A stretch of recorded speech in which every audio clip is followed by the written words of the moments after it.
All right. Now we have a situation like this where we drew this line. Right? We know it's a straight line. Right?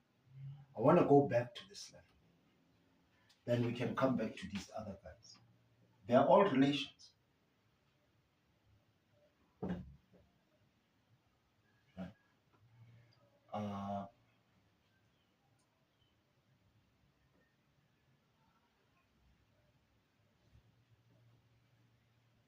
Now we saw that we can draw this line, or let's make him a line, but he is a line, he's valid.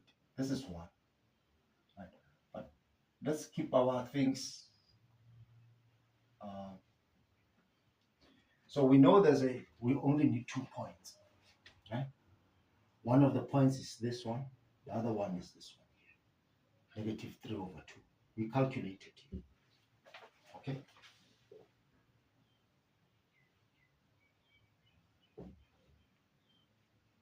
So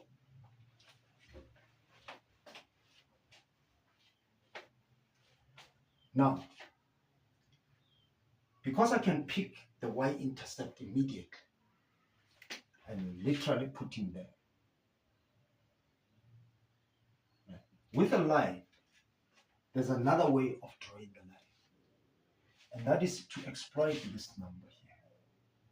You see, we analyze properties of functions, and we call this guy a slope because he is a slope. Right? All right, let's bring our points, 2 points together. And let's do it together to see how the slope is going to pan out for us. This goes on forever, right? This goes on forever and ever. It's a straight line. Right? Now, if this is a slope, what is a slope? The slope is the change in y, the delta y, and the change in x. Meaning I need 2 values of y and subtract them. The delta is a minus. So the y value is 3 here. Right? The y value is 3. Now, let's satisfy ourselves that we know this point to be -3/2 with 0, because we are on the x-axis.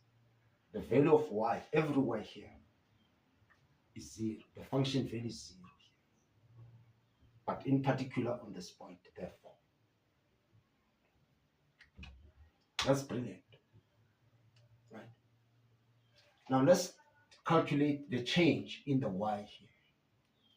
Meaning we know the y value is 0 here. Right? So let's calculate him together. The change in y.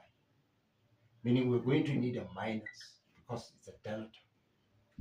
The change. The subtraction, yes. Right. So I'm going to take 3 minus 0, meaning the y value, this one, subtracting this value here. And then let's do the change in x, meaning I'm going to need a subtraction in the x direction. Right? Now I'm going to take the 0, subtracting this number here, subtracting this number here, subtracting the -3/2. That's why I put my negatives on top. Whatever is happening here, it's going to change this whole thing to a positive. Well, this is going to be +3/2 because of what is happening here. We'll explain it later on. Well, I've got my 3, which is the change in y, divided by 3/2.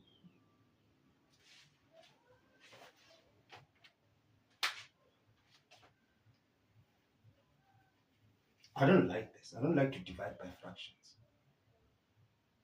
Let's write them nicely as a fraction so that we see that it's a fraction, 3/2. So I'm going to remove this 2. Because it's dividing, I'm going to multiply by 2. This quantity here. So that the 2 cancel. But what I do on the bottom, I need to do on top. Otherwise, I'm changing the whole thing. To see that, because the 2, this divide persists. 2 divided by 2 is 1. Meaning I can go back to the original, which was 3 divided by 3 over 2. Well, now I can do my arithmetic and say these ones cancel, and I'm left with 3. So this whole thing is going to be 3 times 2 over 3. But the 3's are going to cancel also, which is going to be 2. I'll check this value out.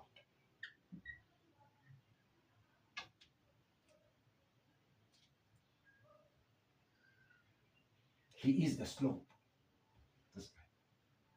Meaning if you've got a point, now you can say, well, I can derive change whichever way I want. But I have to be consistent with the sign because this is positive 2. So if I were to go down twice, I'm going towards the negative parts. The negative parts. So you would have gone negative 2. So you'll need to go negative 1. So that the quantity comes out as 2. Meaning you have to go to the left, to the negative 1s.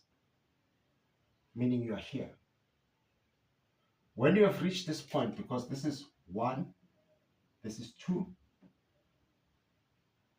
and you're going in the negative, meaning you've gone negative direction twice, 2 units down.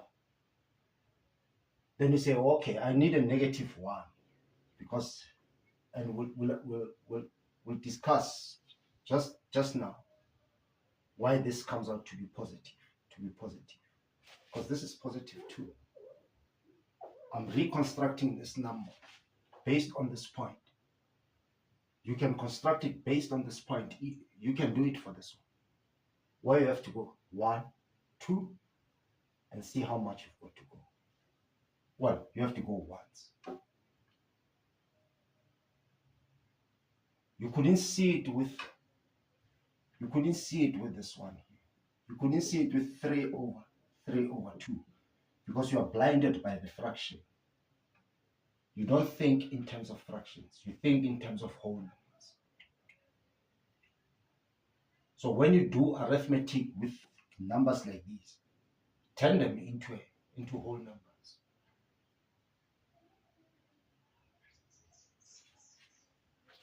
Well, this is going to be the point on the line. Nonetheless, this is a point on the line. It's a second point which you connect with this one. Otherwise, you have to do it to the x-axis. Meaning to draw a line is either you need 2 points or a point which you can get easy here, and a slope. There are 2 ways to draw a line, a straight line.